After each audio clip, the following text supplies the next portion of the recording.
Halo semuanya, kembali lagi bersama saya, Revo Alfa Budiman. Dan pada video yang kali ini, saya akan membahas mengenai biokimia dan metabolisme terutama pada jantung. Dan saya juga akan membahas dan mereview sedikit mengenai proses metabolisme, bagaimana kita memproduksi energi, bagaimana kita mentransport, terutama dalam kasus ini adalah transport lemak dan produksi kolesterol dan trigliserida. Nah, saya akan menggunakan PPT yang digunakan oleh Dr. Ani Retno, salah satu dosen kita, dan saya berharap saya dapat menjelaskan ini dengan baik dan semoga ini dapat membantu pembelajaran kalian dalam pelajari metabolisme otot jantung terutama. Dan video ini akan terbagi dua bagian. Video yang pertama saya akan menjelaskan mengenai produksi energi dalam tubuh dan terutama dalam otot jantung. Dan video yang kedua saya akan lebih membahas mengenai transport dan produksi dari triasilgliserat dan kolesterol. Langsung aja kita mulai. So, kita bicara mengenai metabolisme energi pada otot jantung. Otot jantung itu adalah otot yang selalu berkontraksi. Karena dia selalu berkontraksi, berarti dia selalu membutuhkan energi. Nah, karena sifatnya yang berlangsung terus-menerus, maka dia membutuhkan energi yang harus selalu ada. Oleh sebab itu, kita pakai energi yang penyimpanannya banyak karena selalu ada. Dalam bentuk apa? Penyimpanan energi terbaik adalah dalam bentuk lipid atau lemak. Lipid adalah bentuk penyimpanan energi terbaik dalam tubuh kita, sehingga availabilitasnya selalu ada dalam tubuh. Oleh sebab itu, jantung lebih suka menggunakan lipid. Nah, oleh sebab itu kita dapat melihat energi yang dipakai dari lipid adalah sekitar 60% melalui reaksi kita sebut dengan beta oksidasi, dan 40%-nya berasal dari oksidasi karbohidrat yang melalui glikolisis. Nah, energi yang dipakai oleh otot jantung sama seperti sel-sel tubuh lainnya, yaitu dalam bentuk adenosin trifosfat. Nggak kelihatan jelas ya. Adenosin trifosfat. Adenosin trifosfat adalah molekul adenosin yang memiliki ikatan dengan 3 fosfat. Ikatan kimia antara adenosin dengan fosfat itu mengandung energi, dan di saat ikatan itu diputuskan, maka energi akan terlepas. Terlepasnya energi inilah yang dipakai oleh sel-sel kita. Dan ATP ini bersifat universal, di mana hampir semua sel tubuh dapat menggunakan ATP. Nah, ATP ini biasanya diproduksi melalui reaksi oksidasi, dan terutama kontribusi terbesar adalah melalui respirasi. Bagaimana cara kita memproduksinya? Energi biasa dihasilkan melalui proses oksidasi bahan bakar yang akan ditransfer, dan transfer energi ini dalam bentuk H+ atau elektron. H+ atau elektron ini akan diterima oleh siapa? Dia akan diterima oleh prima elektron atau koenzim kita katakan. Dan ini ada NAD atau FAD, koenzim. Nah, nanti NAD atau FAD ini saat prima H+ dia akan membentuk NADH dan FADH2. Tapi mana ATP-nya? NADH2 dan FADH2 nanti akan memasuki proses yang kita sebut dengan transport elektron. Di mana tadi kan NADH dan FADH2-nya sudah membawa energi, membawa H+ dan elektron. Nanti elektronnya akan dipindah-pindahkan dan membuat gradien elektrokimikal pada ruang antar membran mitokondria. Dan gradien elektrokimikal ini akan menyebabkan perbedaan potensial dari hidrogen ion H+. Dan perbedaan gradien ini akan dipakai oleh kompleks 5 atau ATP sintase untuk memproduksi ATP. Nanti akan saya bahas lagi lebih dalam. Dan NAD dan FADH2 ini akan bisa di recycle dan dipakai ulang setelah dia menjalankan fungsinya. Sekarang yang kita bahas pertama adalah glikolisis. Glikolisis menggunakan bahan utama adalah glukosa. Glukosa adalah molekul yang mengandung 6 karbon. Proses ini berarti glukosa awalnya kan dibawa lewat darah. Lalu glukosa ini karena bersifat polar, ini nanti akan ditransfer masuk menggunakan suatu channel yang kita sebut dengan channel GLUT. Nah, GLUT ini ada GLUT 1 sampai 4, dan yang kita bahas karena kita lebih membahas sel otot di sini, yang kita bahas adalah GLUT 4. di mana GLUT4 ini memiliki ciri dia itu insulin dependent. Artinya dia bekerja dipengaruhi oleh kadar insulin. Jadi jika di sel otot kadar insulin yang tinggi akan menyebabkan GLUT4 ini dapat bekerja, sehingga sel otot akan mengambil glukosa, memasukkannya ke jaringannya, sehingga glukosa dapat dipakai. Nah, glukosa saat dia masuk, dia kan punya 6 senyawa karbon. Kita akan memecahkannya menjadi senyawa yang memiliki 3 karbon, atau produk akhirnya kita sebut dengan nama pirufat. Pirufat ini senyawa dengan 3 karbon. Jadi nanti glukosa punya 6 karbon, kita akan membentuknya menjadi 2 pirufat yang masing-masing memiliki 3 karbon. Nah, glukosa tadi kan dari luar, sekarang masuk. Berarti proses glikolisis adalah proses yang terjadi di sitoplasma. Jadi di sitoplasma, dan pada awalnya glikolisis ini membutuhkan energi dalam bentuk ATP. Memakai ATP pada awalnya. ATP ini dipakai fosfatnya untuk memfosforilasi glukosa menjadi glukosa 6-fosfat. Glukosa 6-fosfat ini akan diubah bentuknya menjadi fruktosa 6-fosfat. Dan fruktosa 6-fosfat kita mau nambahin 1 fosfat lagi. Nambahin 1 fosfat tadi, karena fruktosa 6-fosfat kita mau nambahin fosfat di nomor satunya, sehingga sekarang menjadi fruktosa 1,6-difosfat. Karena dia pakai fosfat, berarti dia dapetnya dari ATP lagi. Jadi ATP sekarang ngasih lagi. Istilahnya di sini dia nombokin dulu lah, nombokin dulu. Nanti kalau selesai prosesnya pasti balik lah. Nah, fruktosa 1,6-difosfat nanti akan dipotong. Tadi kan ini fruktosa 1,6-difosfat masih punya 6C kan? Dia akan dipotong. Di sini masih 6C. Dia akan dipotong menjadi dibagi 2. Satu bagian akan menjadi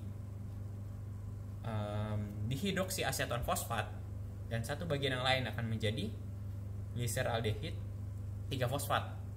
Ya, nanti dipotong kebagi 2 dihidroksiaseton fosfat dan gliseraldehid 3-fosfat. Dihidroksiaseton fosfat nanti akhirnya akan diubah juga menjadi gliseraldehid 3-fosfat, dan akhirnya makanya di sini dihidroksiaseton fosfat jadi 2 gliseraldehid 3-fosfat. Padahal harusnya waktu fruktosa 1,6-difosfat dia dipotong, dia akan produksi dihidroksiaseton fosfat dan gliseraldehid 3-fosfat. Oke. Nah, sekarang disinilah dia mulai produksi energinya. Gliseraldehid 3-fosfat akan mengalami oksidasi.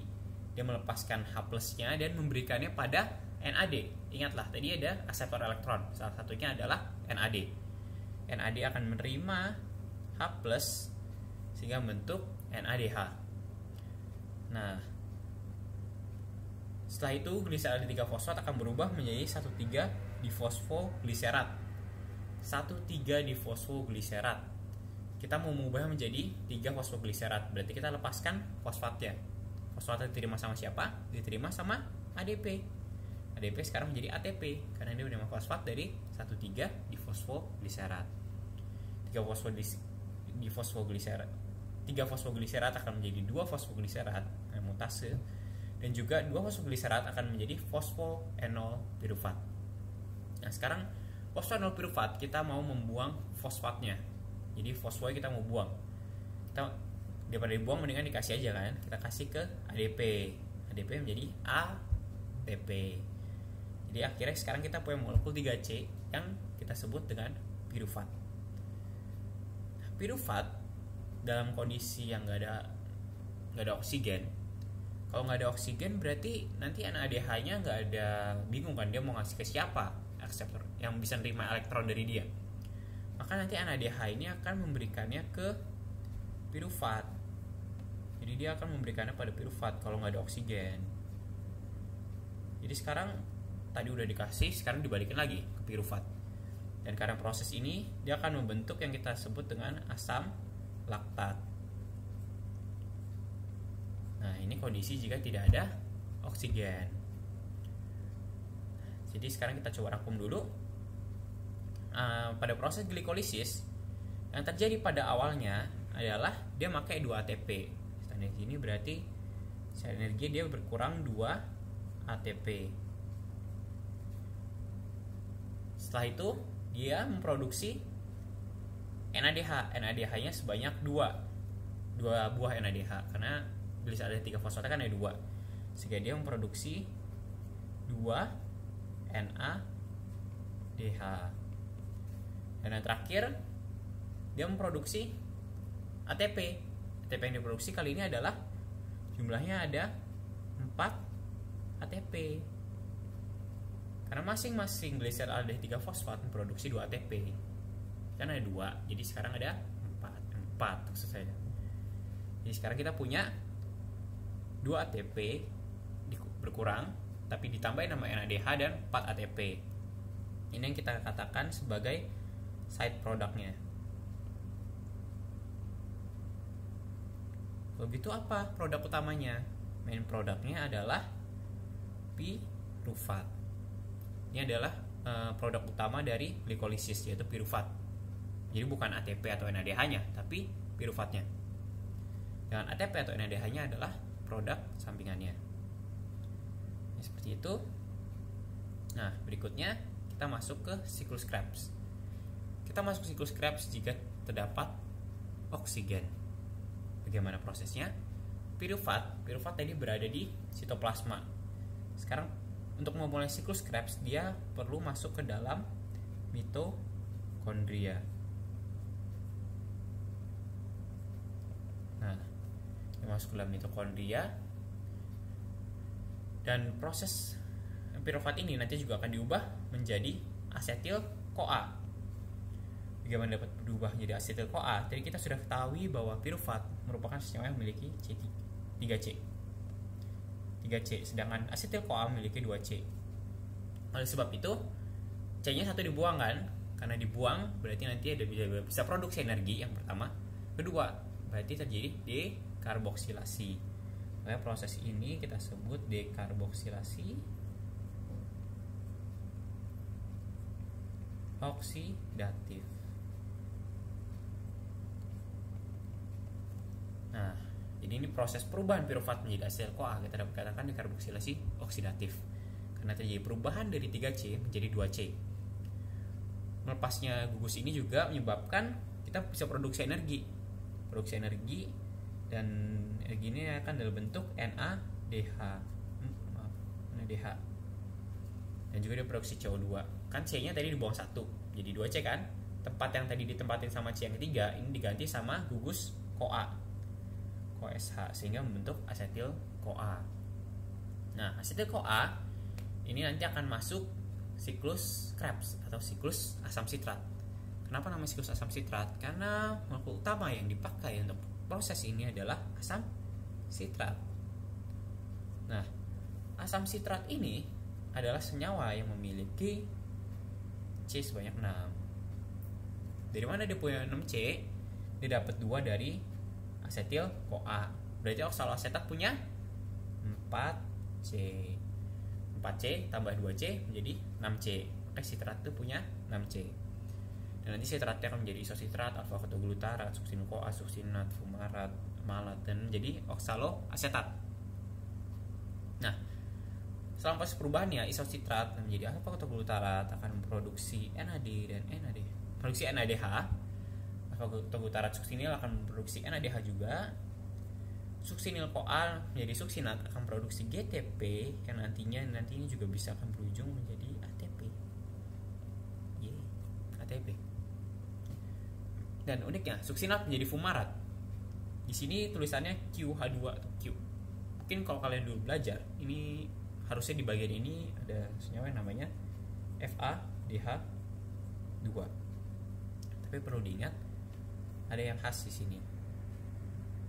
Kalian kalau ingat Q itu ada di mana sih? Ada di proses transport elektron. Lebih tepatnya namanya koenzim Q atau ubiquinon. Ubiquinon ini nanti akan menerima elektron dari NADH dan FADH membentuk ubiquinol menjadi QH2.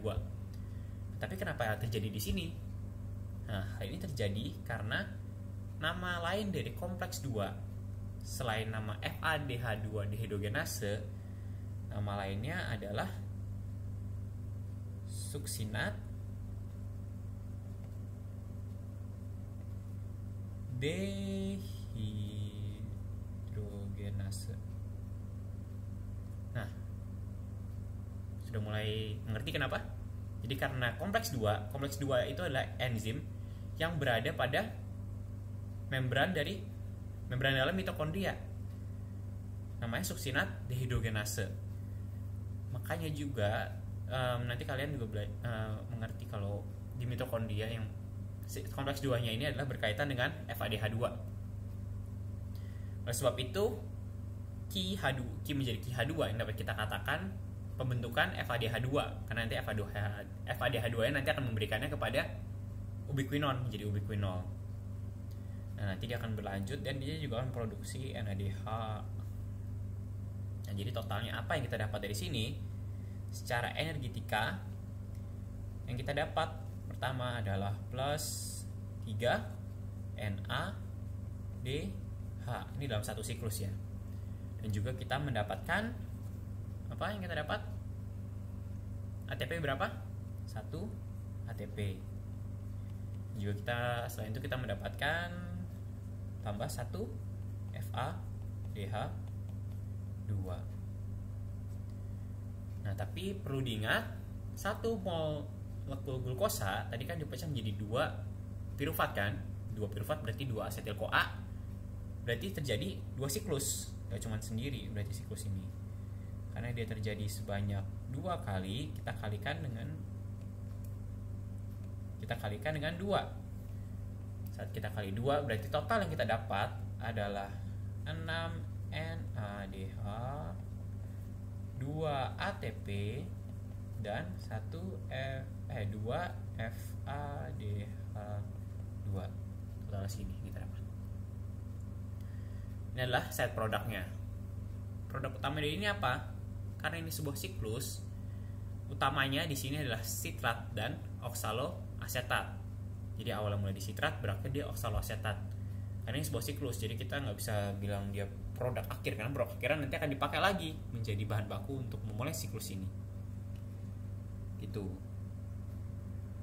Nah, berikutnya kita masuk ke transfer elektron atau transport elektron.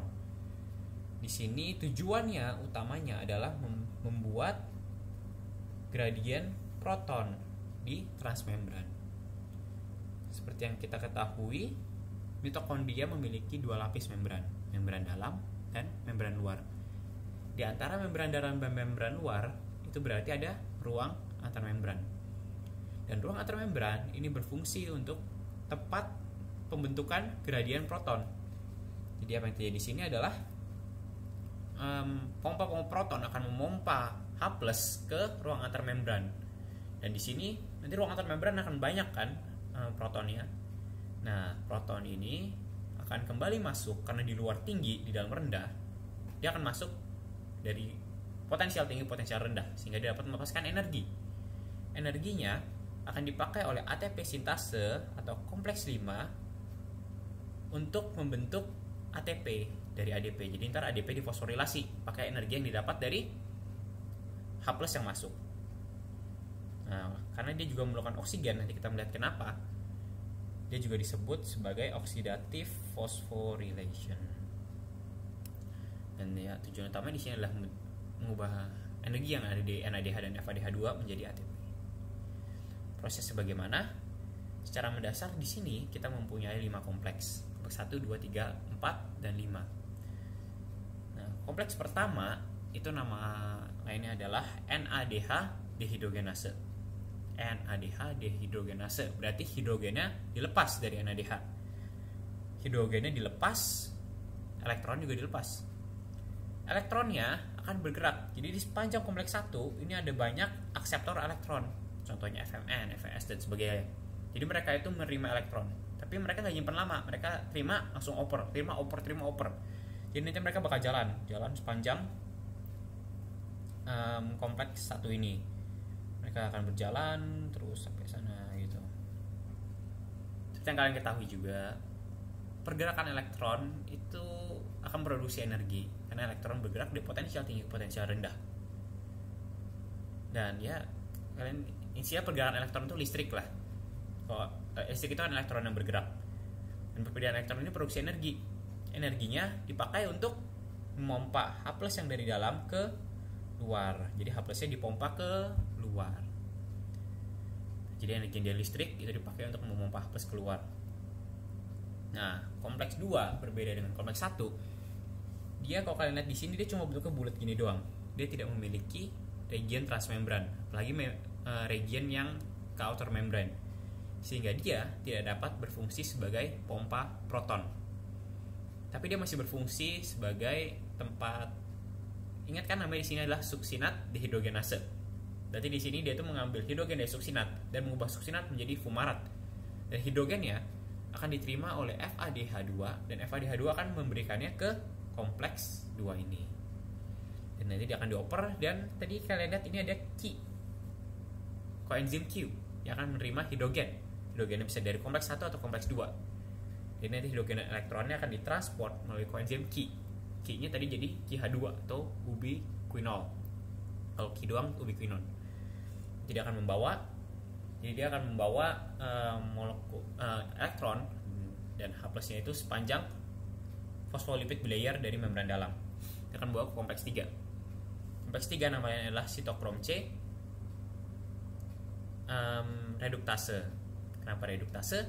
Karena di sini kita punya transporter elektron yang namanya adalah sitokrom C atau akseptor elektron. Dia akan mengalami reduksi, berarti dia menerima H+. Dia menerima H+ dari kompleks 3. Jadi dia mengalami reduksi. H+ dan elektronnya akan dibawa berikutnya masuk ke kompleks 4. Kompleks 4 adalah sitokrom C oksidase. Kenapa disebut oksidase? Karena dia mengambil H+-nya dari sitokrom C. Jadi konsep dasarnya seandainya dia mengambil H+, maka dia adalah sebuah oksidator dan dia mengalami reduksi. Tapi seandainya dia memberikan H+, dia adalah sebuah reduktor. Ya. Dan sekarang elektronnya bakal ditransport di sini melalui FeS dan kuprum kompleks juga, kuprum oxide. Nanti dia akan ditransport dan akhirnya akseptor elektron terakhir di sini sangatlah penting adalah oksigen. Jadi kita tanya akseptor elektron terakhir adalah oksigen. Jadi semua ini adalah akseptor elektron. Tapi yang pada akhirnya, akhir dari metabolisme energi ini yang menerima elektron adalah oksigen. Dan oksigen ini nanti akan menjadi air ini. Nah, elektron pindah-pindah kan? Kalian bisa lihat di sini yang menjadi pompa proton adalah kompleks 1, kompleks 3, dan kompleks 4. Nah, di sini kalian bisa lihat nih perbedaannya antara FADH2 dengan NADH. NADH itu melalui 3 kompleks ini, sehingga dia memproduksi 3 ATP. Karena dia memompa 3 H+. Meskipun ini sebenarnya tidak ekivalen sih, bukan berarti 1 H+ itu 1 ATP. Tapi ya estimasi lah. Sedangkan FADH2 itu hanya melalui 2 kompleks, kompleks 3 dan kompleks 4, sehingga dia hanya produksi ATP yang lebih rendah daripada FADH. Maaf. Berikutnya, tadi kan kita udah memompa H+ ke ruang antar membran. H+ berarti sekarang di ruang antar membran ada banyak, sedangkan di dalam ada sedikit. Sekarang H+ yang di luar bisa masuk dari potensial tinggi ke potensial rendah. Karena dari potensial tinggi ke potensial rendah, dia bisa melepaskan energi yang dari tempat tinggi ke tempat rendah. Energi ini akan dipakai oleh kompleks 5 atau ATP sintase untuk memfosforilasi ADP menjadi ATP. Nah, jadi beginilah proses transport elektron. Secara mendasar, glukos yang memproduksi NADH dan berakhir pada ya O2. Dan reaksi glikolisis ini nama lainnya adalah Embden-Meyerhof. Oke. Nah, sekarang kita lihat bagaimana di otot rangka. Otot rangka itu dapat menggunakan banyak sumber energi, mulai dari glukosa, glikogen, asam lemak, badan keton, dan asam amino. Tapi yang utama dari otot rangka itu biasanya adalah glukosa dan glikogen. Dan di saat kondisi oksigen yang rendah, maka sel otot rangka ini akan mengandalkan anaerobik glikolisis. Jadi akan glikolisis yang anaerobik. Dan tadi yang kita lihat, seandainya pirufat tidak ada oksigen yang menemaninya, maka akibatnya dia akan menjadi laktat. Nah, di saat kondisi istirahat, laktatnya akan dikembalikan lagi menjadi piruvat. Tapi proses ini memerlukan oksigen, perlu diingat. Jadi di sini laktatnya itu perlu ditambahkan dengan oksigen untuk menjadi piruvat. Dan nanti dia bisa digunakan karena dia jadi piruvat, dia bisa masuk aerobik glikolisis lagi. Terus nanti ya bisa glikolisis ya. Nah, berbeda dengan otot jantung. Otot jantung selalu berkontraksi. Seperti yang saya sudah katakan di awal, karena itu berkontraksi terus, dia perlu sumber energi yang selalu ada. Nah, selain itu, dia juga perlu sumber energi yang energi besar. Dari mana? Tentunya yang lebih efisien adalah melalui aerobik metabolism. Karena aerobik metabolism, kalau kita lihat tadi kan dia masuk siklus asam sitrat, masuk ke transfer elektron, di mana dia produksi banyak ATP dibandingkan dengan anaerobik yang hanya produksi total hanya 2 ATP, sangat sedikit dan menyedihkan. Tapi itu penting, tetap penting. Nah, di saat kondisi glikogen kita berkurang, maka tentunya energi akan lebih bergeser ke glukosa dan asam lemak yang produksi darah melalui fosforilasi oksidatif. Intinya otot jantung itu sangat memerlukan oksigen karena dia berkontraksi terus-menerus. Supaya dia nggak capek, dia butuh banyak oksigen karena dia perlu energi banyak. Nah, bagaimana dengan kondisi misalnya coronary heart disease? Kalau pada coronary heart disease berarti ada gangguan pada pembuluh koronernya. Pembuluh koroner adalah pembuluh yang berfungsi untuk memberikan oksigen pada jaringan sel-sel otot jantung. Jika ini mengalami gangguan gara-gara obstruksi, maka ATP yang diproduksi nanti juga akan sedikit karena oksigennya cuma sedikit. Nah, salah satu yang khas juga karena otot jantung ini banyak menggunakan metabolisme yang oksidatif, dia perlu banyak oksigen yang aerobik, maka dia itu punya banyak mitokondria. Seperti yang kita tahu, mitokondria tadi kan glikolisis terjadi di sitoplasma, tapi siklus Krebs dan transfer elektron itu terjadi di mitokondria. Otot jantung adalah otot yang sangat mengandalkan oksigen, oleh sebab itu dia harus banyakin mitokondrianya. Nah, selain itu otot jantung juga menyimpan energi dalam bentuk kreatinin fosfat. Jadi dia itu punya kreatin yang ditempeli dengan fosfat. Nah, itu adalah salah satu bentuk penyimpanan energi yang ada di jantung, dan kreatin fosfat ini disimpan di mitokondria. Dan ini dipakai, kreatin fosfat ini salah satu sumber energi yang cepat, tapi jumlahnya terbatas. Makanya ini lebih dominan di mitokondria. Jadi kalau sel baik mitokondria, maka penyimpanan utamanya adalah dalam bentuk kreatinin fosfat. Nah, di sini kita melihat sumber energi utama dari jantung sebagian besar adalah berasal dari asam lemak dan dari glukosa dan asam laktat yang sekitar 20-40%. Melalui fosforilasi oksidatif sebesar 98%, sedangkan melalui melalui glikolisis atau reaksi Embden-Meyerhof itu yang sekitar 2%. Yang kita ketahui, Embden-Meyerhof yang produksi ATP sebesar 2 ATP saja. Karena kan dia pakai 2, dia produksi 4.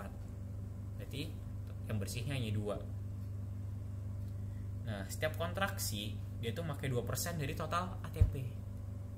Ini sangat baik sekali. Berarti jika jantung berkontraksi sekitar 50 kali, maka seluruh ATP udah kepake. Sedangkan jantung kita per menit itu berkontraksi sekitar 60 sampai 100 beat per menit. Jadi bayangkan dalam waktu kurang dari 1 menit, jika otot jantung tidak dapat memproduksi energinya, maka habis sudah, dia nggak bisa kontraksi karena nggak ada energi. Nah, sebab itu ini menunjukkan seberapa pentingnya perfusi dan oksigenasi pada sel-sel otot jantung. Nah, salah satu bentuk lainnya dapat kita lihat di sini adalah bentuk asam laktat. Jadi otot jantung itu juga dapat mengolah asam laktat. Jadi kan asam laktat seandainya ada oksigen, kita bisa ubah menjadi piruvat. Piruvatnya bisa masuk siklus asam sitrat dan nanti akan dipakai juga untuk fosforilasi oksidatif. Dia bisa pakai glukosa. Nah, di sini kalian lihat nih ada glut 4 sama glut 1. Glut 1 itu biasa ada di darah atau di otak atau pada fetus banyaknya. GLUT1 itu independen terhadap insulin. GLUT4 itu banyak di otot dan sel-sel adiposit. Dan ini GLUT4 itu insulin dependent. Jadi dia dipengaruhi sama kadar insulin. Nah, tadi kan glikolisis juga produksi asetil-CoA ini. Asam lemak itu harus dioksidasi dulu melalui reaksi yang namanya beta oksidasi. Nanti akan saya bahas nanti. Dan dia akan produksi produk akhirnya adalah asetil-CoA. Karena dia produksi asetil-CoA, nanti asetil-CoA yang masuk siklus asam sitrat juga. Ya, oke. Nah, ini sumber energi utama. Pertama ada glikolisis, ada oksidasi beta, ada asam ya. Ini tadi juga udah. Juga sama saja. Ini tadi yang saya juga sudah bahas mengenai glikolisis, tapi ini lebih ke rangkumannya. Jadi dia berlangsung di sitoplasma. Fungsi untuk produksi energi bisa terjadi pada kondisi aerobik dan anaerobik. Jadi glikolisis ini bisa terjadi aerobik anaerobik. Dan nanti di ujungnya yang beda. Tadi kan kita sudah melihat piruvatnya laktat atau piruvatnya bisa jadi asetil-CoA. Anaerobik lebih banyak produksi asam laktat dan juga dia produksi ATP dalam jumlah yang lebih sedikit. Nah, ini reaksinya. Seandainya kalian tadi susah ngafalinnya jadi gugusan fosfat, jadi fruktosan, wah itulah ribet. Ini secara mendasar. Secara mendasar jadi dia pertama akan bentuk glukosa 6 fosfat dengan fosforilasi. Lalu nanti glukosa 6 fosfatnya dia kan masih 6C kan, dipotong menjadi 2 fosfogliserat. 2 biji ya, glukosa fosfat itu nama lainnya, sehingga menjadi 3C. Dan nanti 3C ini melalui reaksi redoks. Tadi kan banyak tuh redoks yang mengalami reduksi dan oksidasi. Dia ngasih H+ ke NADH, terus dia juga memproduksi ATP. Jadi dia reaksi redoks dan pada akhirnya dia memproduksi piruvat atau asam laktat, tergantung kondisinya. Dia akan menjadi piruvat dan menjadi asetil-CoA dalam kondisi aerobik dan menjadi asam laktat dalam kondisi anaerobik. Misalnya yang mau dihafalkan ya hafalin ini juga sebenarnya bisa sih ya. Oh, sama kali jangan lupa produknya. Produknya itu sangat penting. Tadi ya kita sambil review dikit ya. Tadi produknya ada apa aja di sini? Produknya dia awalnya dia pakai 2 ATP. Terus dia produksi berapa NADH? Dia produksi 2 NADH. Lalu dia juga memproduksi 4 ATP. Oke. Hafalin ya. Produknya itu paling nggak kalian harus hafal produknya. NADH-nya 4. 2 NADH itu 1. Ya, harusnya 4 NADH di sini. Karena ini dikali 2 berarti ini harusnya 4 NADH.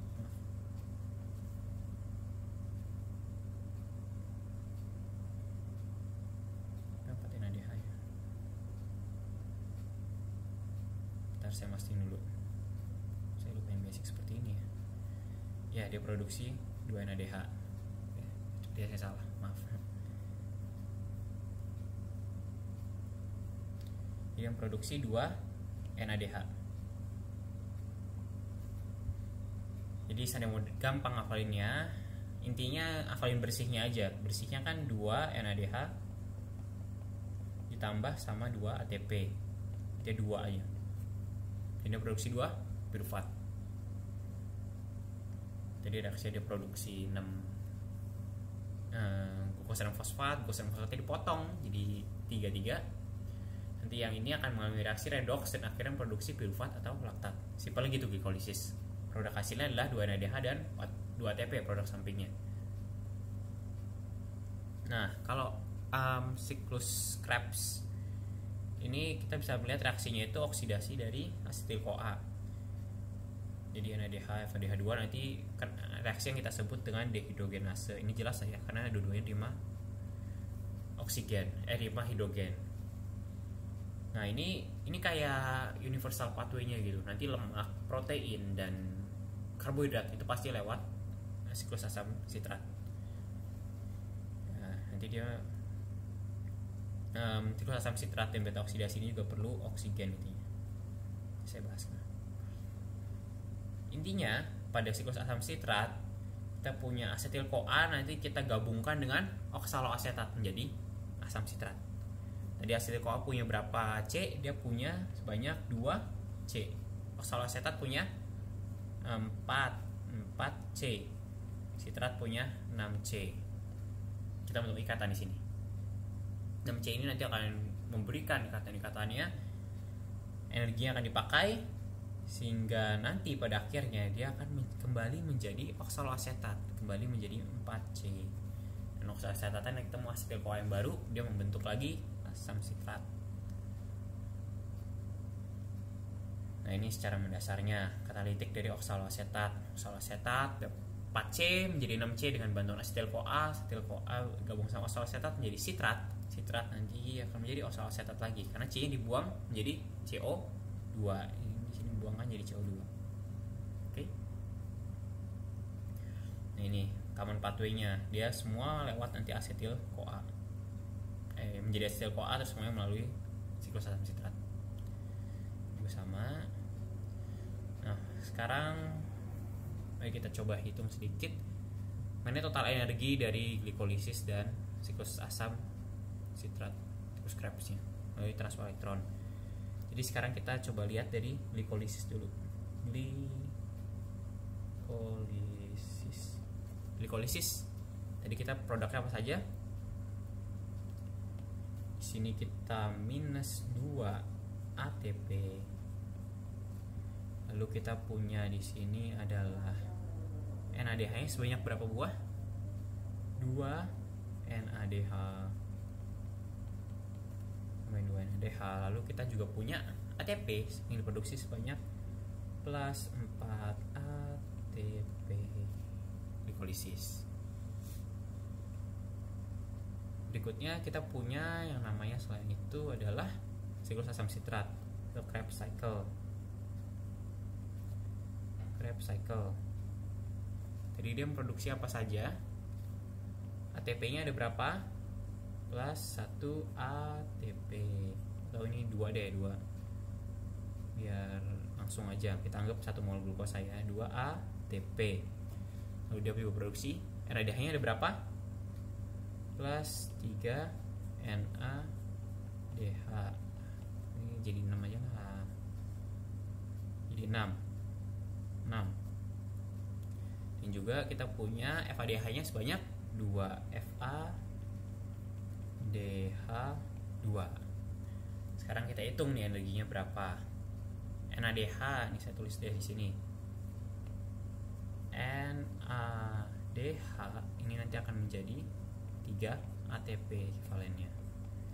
Sedangkan FADH2 itu akan ekivalen dengan 2 ATP. Ini variasi sih. Ada yang bilang ini 2,5 NADH-nya, ada yang bilang FADH-nya 1,5.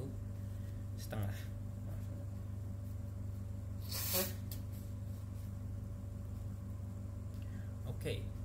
Jadi sekarang kita udah punya rumus ini. NADH-nya di sini ada 2, berarti ATP-nya ada bagian bawah sini. Di sini berapa ATP-nya? Kita punya ATP sebesar 2 ATP. Tambahkan dengan 2 NADH berarti ada 6 ATP. Lalu kita tambahkan dengan 2 ATP lagi dari siklus asam sitrat. 6 NADH berarti berapa ATP? Kali 3 18 ATP. Kita tambahkan dengan FADH2 2 ATP, berarti totalnya adalah 4 ATP. Totalnya berapa? Totalnya sini 2 tambah 6, ini 10 tambah 22. Enggak sih. 2 ATP ya 6, ini benar, ini 2 tambah 10 tambah 18 28, ini ada 32 ATP. Tunggu 6. Ya, totalnya adalah 32 ATP. Ya, tapi saya juga kelupaan ternyata di sini ada dekarboksilasi oksidatif. Ya, saya juga lupa. Dekarboksilasi oksidatif berapa deh ATP-nya? DO. Ini ATP-nya ada berapa? Dia produksi sebesar 1 buah NADH untuk masing-masing pirufat. Berarti dia produksi 2 NADH yang ekivalen dengan jadi 6 ATP. Jadi kita punya 32 tambah 6, jadi total semuanya adalah 38 ATP. Tapi di beberapa buku ada yang bilang 36 karena dari sitoplasma untuk transport piruvatnya atau asetil CoA-nya ke dalam mitokondria itu memerlukan 2 ATP. Sehingga ada beberapa sumber yang mengatakan ini adalah 36 ATP. Ini respirasi secara aerobik. Oke? Udah jelas? Nah, sekarang kita membahas bagaimana proses metabolisme dari asam lemak. Jadi kan kita ngebahas glukosa 1 yang kita udah sering sekali membahas. Sekarang kita bahas oksidasi asam lemak. Oksidasi asam lemak ini terjadi di mitokondria. Jadi reaksi beta oksidasi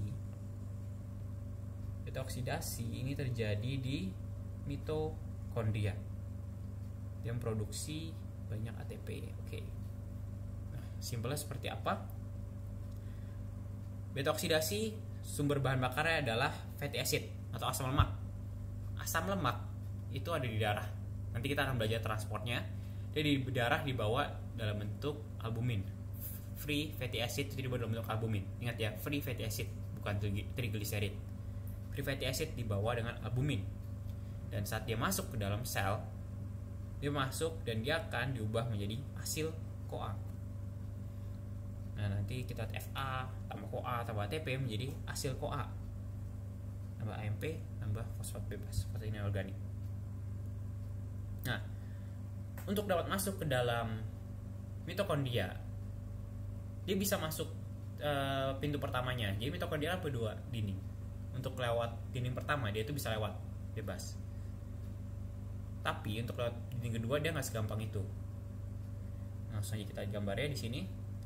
Tadi kita punya asam lemak bebas kan, free fatty acid di sini. Free fatty acid ditambahkan dengan ATP dan CoA menjadi asil CoA. Asil CoA bisa masuk dengan bebas. Jadi dia meskipun dia bawa CoA, dia bisa masuk. Nah, dia bisa masuk. Tapi untuk nembus membran kedua, dia nggak bisa asal masuk. CoA-nya itu menghambat dia untuk masuk.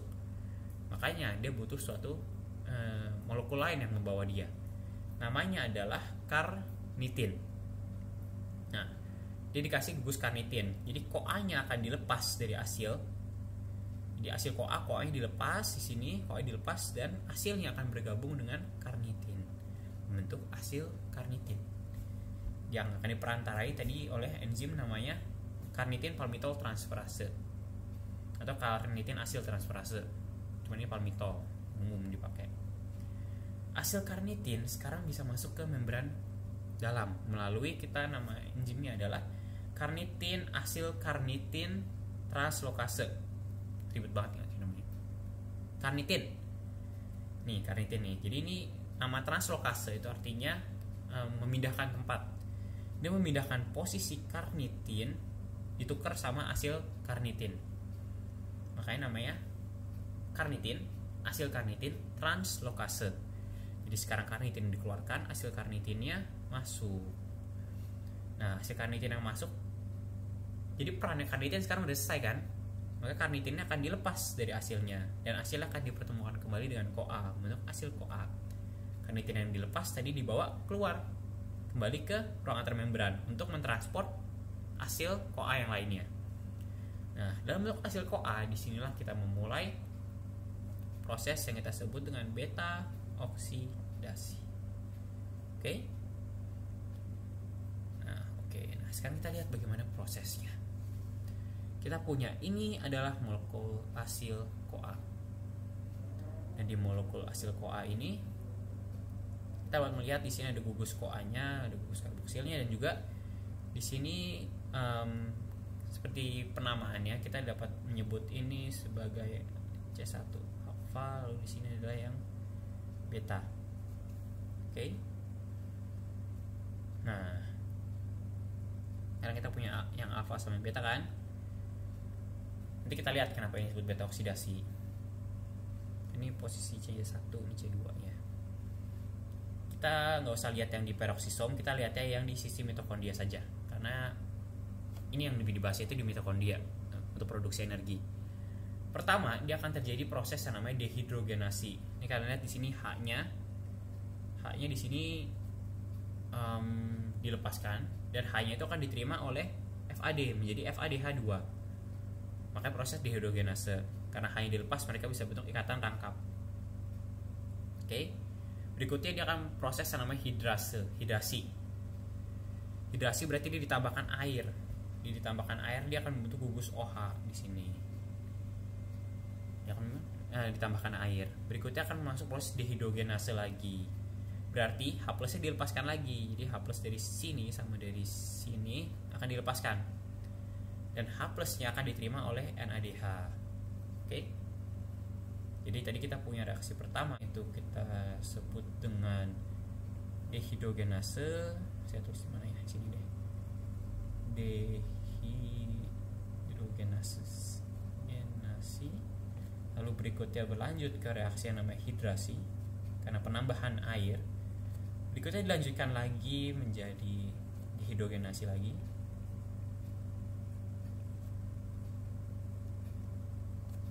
Nah, berikutnya di bawah sini ada reaksi yang khusus di sini. Di sini adalah diperantarai oleh teolase. Di sini inilah kita katakan dengan beta oksidasi. Kenapa beta oksidasi? Seperti yang kita ketahui tadi kita punya molekul di sini. Ini C-nya berarti ini C alfa, ini C beta. Beta oksidasi berarti di sini dipotong.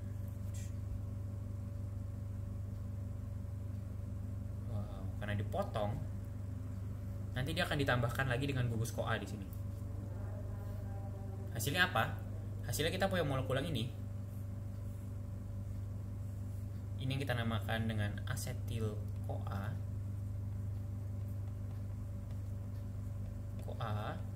Sedangkan molekul yang di samping sini ini kan R. R ini masih panjang. Nanti ini seperti ini nih. Nah, ini yang kita namakan dengan asil CoA lagi. Bingung nggak? Jadi produk akhirnya adalah asetil CoA plus asil CoA. Saya tuliskan di sini deh. Produk akhirnya adalah asetil CoA tambahkan dengan asil CoA. Pasti kalian bertanya-tanya kan, tadi dia masuknya asil CoA, terus kenapa akhirnya tetap jadi asil CoA? Padahal kan udah dipotong 2C jadi asetil CoA. Nah, ini proses beta oksidasi ini bisa terjadi gak cuma sekali, karena asil CoA ini R ini masih panjang sebenarnya, jadi masih ada C panjang lain. Misal kita kasih contoh palmitat. Palmitat itu punya C sebanyak 16, jadi punya 16 C. Setiap satu beta oksidasi dia kehilangan 2C. Ini dia buang 2C menjadi 14C. Jadi dapat kita simpulkan untuk palmitat butuh berapa kali beta oksidasi?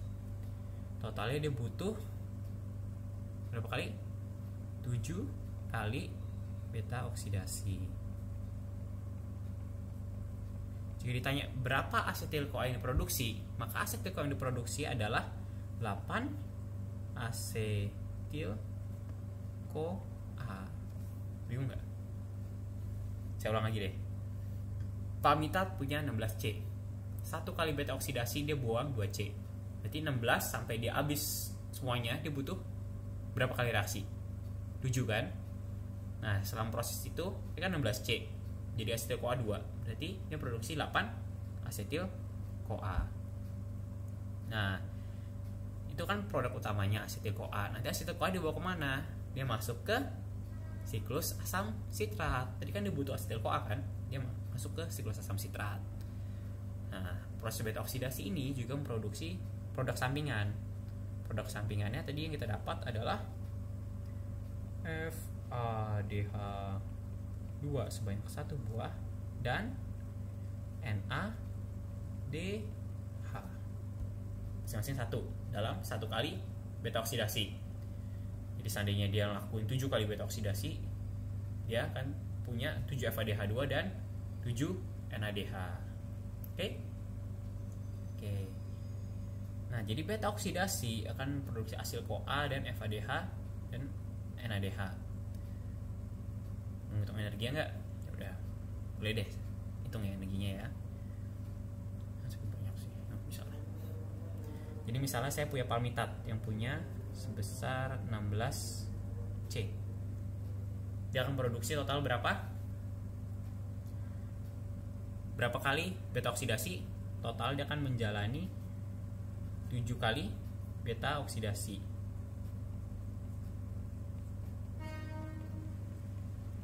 7 kali beta oksidasi. Berarti kita di sini kita sudah punya dari beta oksidasinya, jadi beta oksidasi kita mempunyai 7 NADH 7 warnanya ya 7 NADH ditambah dengan 7 FADH2. Oke, jelas ya kenapa? Karena dia lakukan 7 kali beta oksidasi. Dalam 7 kali itu dia juga memproduksi asetil CoA. Asetil CoA-nya ada 8. Ketika dia 7 kali oksidasi berarti dia memproduksi, di sini dia produksi 8 asetil CoA. Ingat tadi asetil CoA. Asetil CoA itu produknya nanti akan melalui situs asam sitrat. Jadi di TCA dia akan produksi berapa? Jadi kita taruh aja deh sini 8 kali FADH-nya, NADH-nya ada 3 NADH, lalu ada FADH-nya berapa kali? 1 kali 1 FADH2 ditambah dengan 1 ATP. Oke, jelas ya sampai saat ini? Karena dia 8 asetil CoA berarti dia 8 kali itu siklus asam sitratnya. Kita hitung deh. 7 NADH berarti dia ada total 21 ATP kali 3. Ditambahkan 7 FADH2 berarti 7 kali 2 berarti ada 14 ATP. Nah, ini tadi kita punya berarti 8 dikalikan dengan 3 NADH berarti kita punya 9 ATP. Ditambahkan dengan 1 FADH2 berarti ada 2 ATP. Tambahkan lagi dengan 1 ATP. Nah, ini kita tambahkan. Totalnya berapa? Kita punya di sini di beta oksidasi. Jika kita hitung dari NADH dan FADH2-nya akan produksi total 35 ATP. Ditambahkan dengan di sini 12 dikali 8 berapa? 96 ATP, benar nggak? 9 12 kali 8 ya 96. Jika kita total ATP jadi berapa? 131 ATP. Banyak sekali kan? Ini yang berasal dari satu asam palmitat. Nah, jadi lemak ini sangat efisien dalam menyimpan energi. Sampai 1 molekul saja bisa memproduksi sampai 131 ATP. Bandingkan tadi dengan 1 mol glukosa yang produksi sekitar 36 ATP. Nah, ini gambar sangat tidak jelas hingga penyimpanan energinya. Kalau gitu saya bikin rangkuman deh untuk video ini. Rangkumannya. Jadi tadi pertama kita membahas mengenai glikolisis. Glikolisis terjadi di sitoplasma. Oke. Sitoplasma. Dan itu dia butuh energi atau enggak? Bisa aerob, bisa anaerob.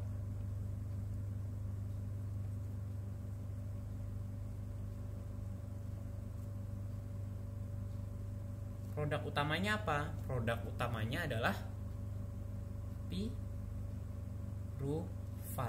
yang juga bisa nanti jadi laktat. Produk sampingnya apa? Produk sampingnya kita punya NADH sebanyak 2 buah, ATP sebanyak 2 total ATP. Oke? Yang terkait dengan glikolisis. Oh ya, sama itu dah. Sama reaksi dasarnya. Tadi yang pertama, angka pertama adalah produksi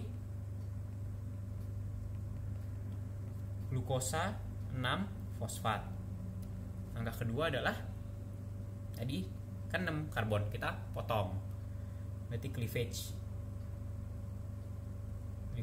glukosa 6 fosfat ini menjadi 3 karbon. Dan langkah yang terakhir adalah redox dari 3 fosfat ini, 3 karbon. 3 karbon ini yang nanti berujung pada produksi piruvate. Oke. Nah, berikutnya kita bahas adalah tricitric acid. Jadi siklus asam sitrat. Nah, tadi terjadi di mana ini? TCA terjadi di mitokondria. Nah, jadi di mitokondria. Terus dia produksinya apa aja? Produk yang masuk ke dia, yang masuk itu adalah asetil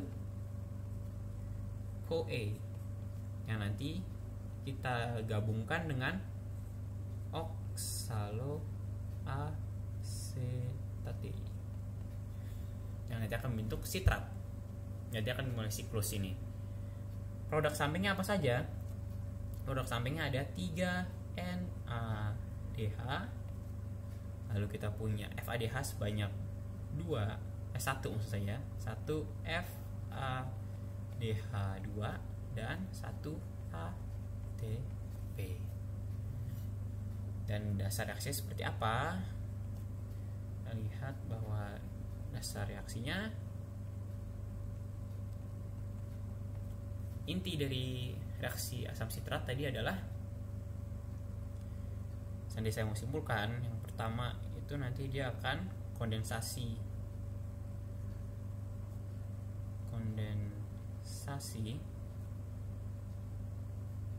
asetil CoA yang digabungkan dengan oksaloasetat yang akan membentuk sitrat. Dia punya 2C, ini oksaloasetat punya 4C, ini akan menjadi 6C. Berikutnya nanti sitratnya pada akhirnya akan melalui reaksi dan akhirnya melepaskan, di sini dia akan melepaskan 2CO2 sehingga sitratnya nanti pada akhirnya akan kembali menjadi oksaloasetat dan nanti akan disiklus begini terus. Tadi transport elektron kita juga sudah membahas bagaimana gradien potensial terbentuk, potensial protonnya terbentuk. Jadi saya tidak akan buat rangkumannya. Tapi yang terakhir saya bahas adalah beta oksidasi. Jadi kita punya beta oksidasi. Ini terjadi, lokasinya ada di mitokondria. Tadi supaya asetil CoA-nya bisa masuk, dia ditransport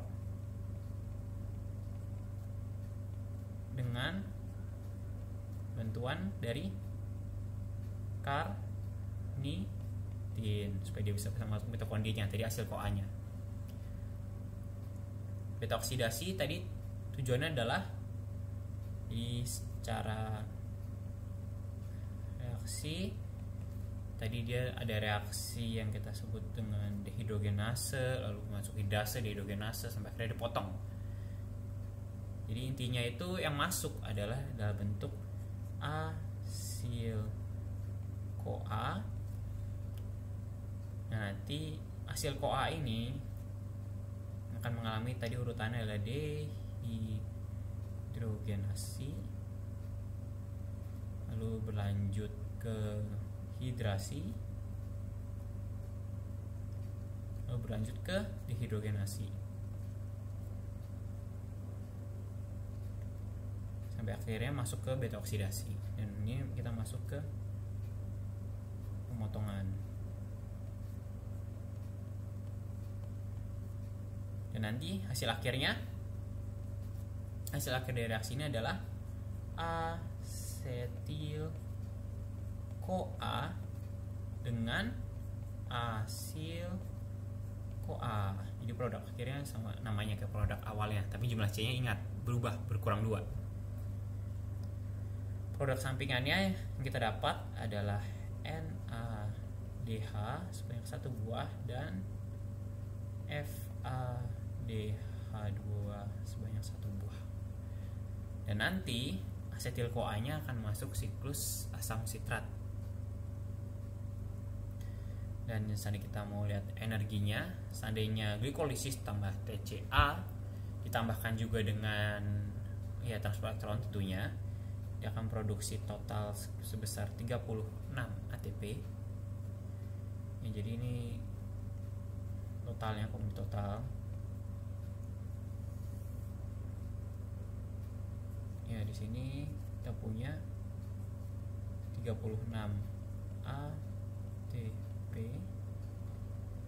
sedangkan yang dari TCA dan beta oksidase nanti dia akan produksi total sebesar 131 ATP. Jangan lupa nanti bisa dikurang 2 juga sebenarnya 131 nya. Ya, mungkin itu sekian dari presentasi saya, maksud saya video ini, terutama mengenai produksi energi dari berbagai sumber dalam tubuh, kecuali asam amino saya nggak bahas di sini. Terutama yang saya bahas ini energi kolisis, asam sitrat, transport elektron, dan juga beta oksidasi. Di video berikutnya saya akan bahas bagaimana metabolisme lemak, transportnya, lalu pembentukan trigliserida dan kolesterol. Sekian video ini, terima kasih.